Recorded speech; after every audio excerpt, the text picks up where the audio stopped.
Shivani calling studio नगोछा 0 माइल mix by addition.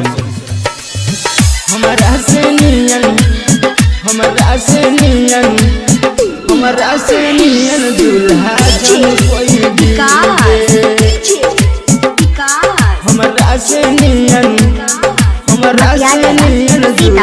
जन कोई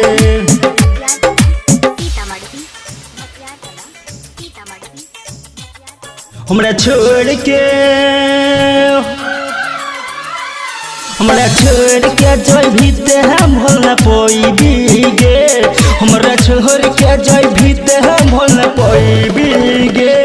हमरा नियन दूल्हा नहीं पोईबी गे। हमरा नियन दूल्हा नहीं पोईबी गे। हमरा नियन दूल्हा नहीं पोईबी गे। हमरा नियन दूल्हा नहीं पोईबी गे। हमरा छोड़ के जबीते भोल पोईबी गे। हमरा नियन दूल्हा नहीं पोईबी गे। हमरा नियन दूल्हा नहीं पोईबी गे। हमरा नियन दूल्हा नहीं पोईबी गे।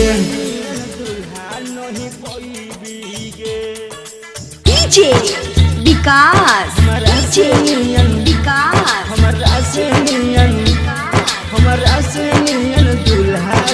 मटियारकला सीतामढ़ी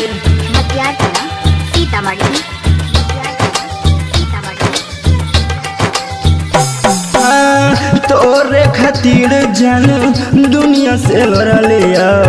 भगवान से पहले तोरा चांद के मंगलियो।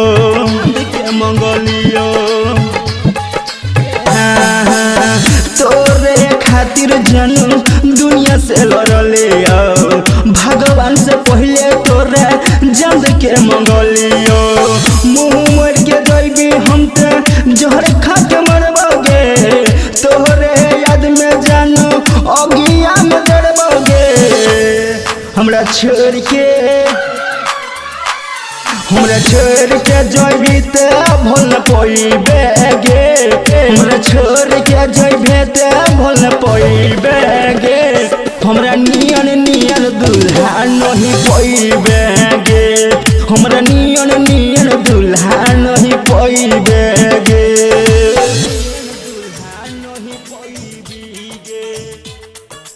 डीजे विकास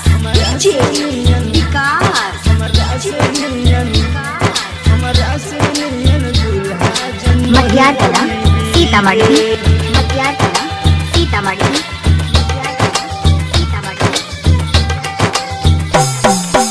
राखी जैसन तोरा दिल में बैठलियो। अपन दिल से तोरा जान मन लियो।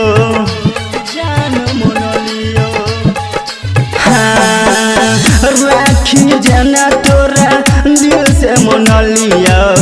अपन जान से तोहरा मन लियो। चंदुमिका के दिल से मन ली है।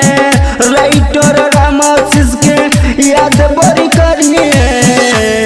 जखन हम तोर मरबा जहर खाई के। जखन खाना तोहर खा के जान मरबोगे। हमरा नियन दूल्हा नहीं पोईबे गे। हमरा नियन दूल्हा नहीं पोईबे गे। शिवानी कॉलिंग स्टूडियो नगोछा 0 माइल।